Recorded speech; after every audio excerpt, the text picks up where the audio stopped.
3 اگست نو قلعہ قاسم باغ جلسہ ہو رہا نا لبیک یا رسول.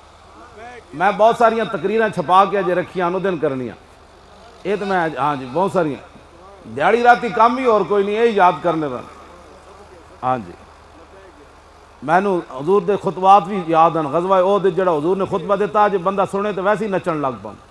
لیکن حضور نے وہ ایک لفظ بھی نہیں فرمایا کہ ہم واپس جا کر مدینے کی گلیاں بنوا دیں.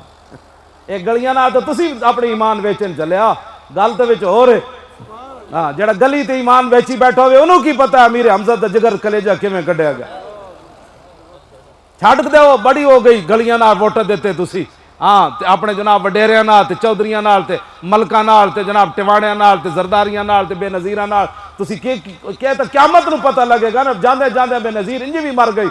جے رسول اللہ دی خاطر عمارہ حضور دے میدان عہد وچ عمارہ حضور دے سامنے آ کے کھڑیاں ہو گئیاں اور حضور دا جدوں دفاع کیتا نا تے حضور نے دعا دیتی بارک اللہ فیکم آل البیت.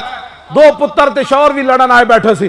ہاں جی تے حضور نے دعا دیتی تے عمارہ کہنے لگیاں حضور آج یہ دعا نہیں چاہیے تھی. فرمایا کیا چاہتی ہو؟ کہا جنت میں جس مقام میں آپ نے رہنا ہے وہ جگہ چاہیے. کیوں جی؟ حضور نے فرمایا اللہم اجعلہم رفقائی فی الجنہ. یا اللہ ان کو جنت میں میری غلامی عطا فرمانا.